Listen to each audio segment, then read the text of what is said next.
In the last video, we created our tracks application.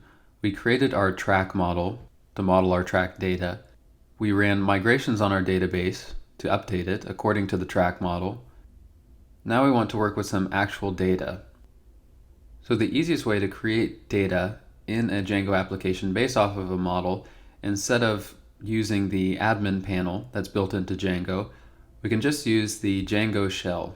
So we'll open up our terminal and we'll enter the shell by running within our app folder python manage.py shell.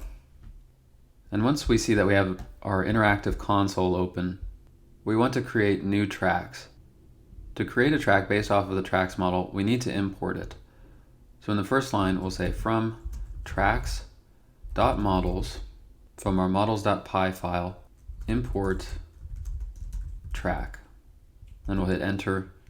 And the way that we can create a track according to this class is by saying track.objects.create, and then to pass in values for all of the fields which accept a value, and those are title, description, and URL. Created at will automatically be supplied when a track is added to our database.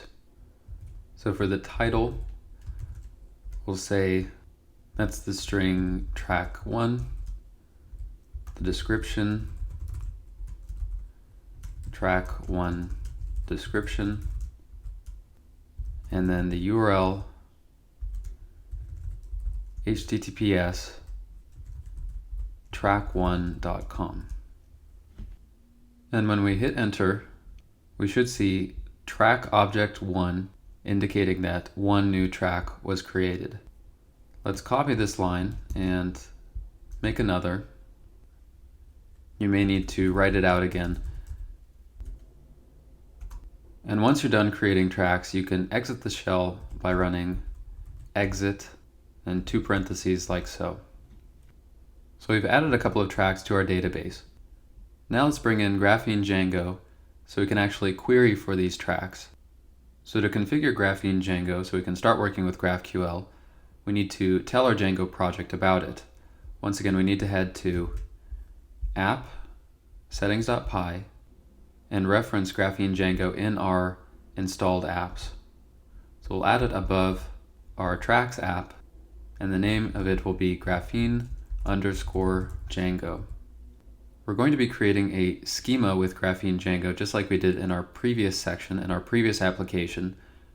So we need to add a reference to the schema file and where Django can find it. So we'll add a Graphene object where we'll say schema is located in app.schema.schema.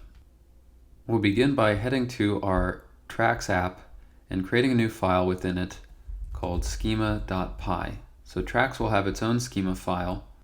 And now that we've declared Graphene Django within settings, we can start using Graphene. So we'll import Graphene up at the top. And now we need to figure out how we're going to be able to query for all of our tracks.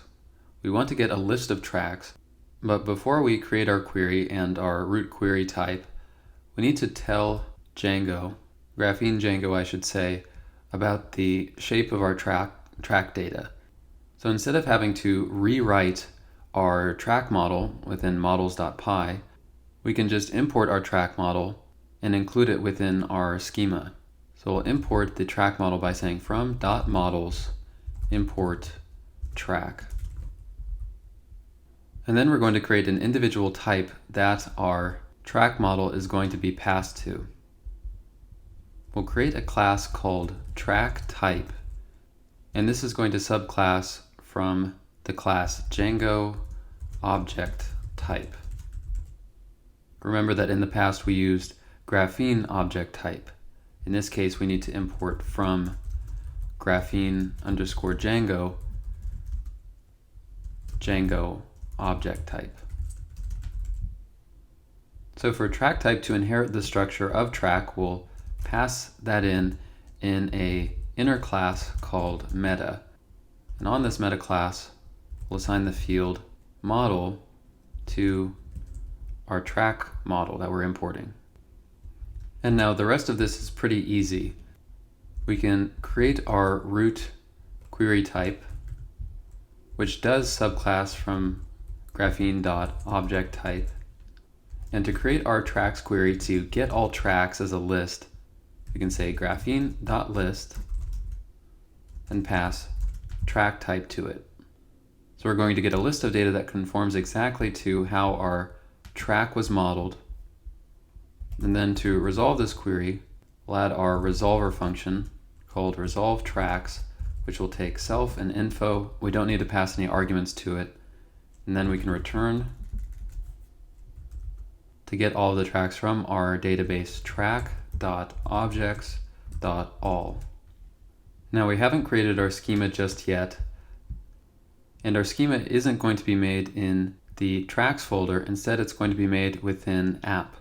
And this is because we're going to have multiple apps with their own schema. It'll be more convenient to have our general schema created within our app folder. So once again, this allows for separation of concerns across our apps. So let's head to app, and we'll create a schema.py file there. And up at the top, we'll import Graphene. And we'll also import our schema from tracks.schema. Then we can create our root query class here, which inherits the query that we defined before. And we can do that by passing in tracks.schema.query, referencing this query class. Then we'll also pass in graphene.objectType.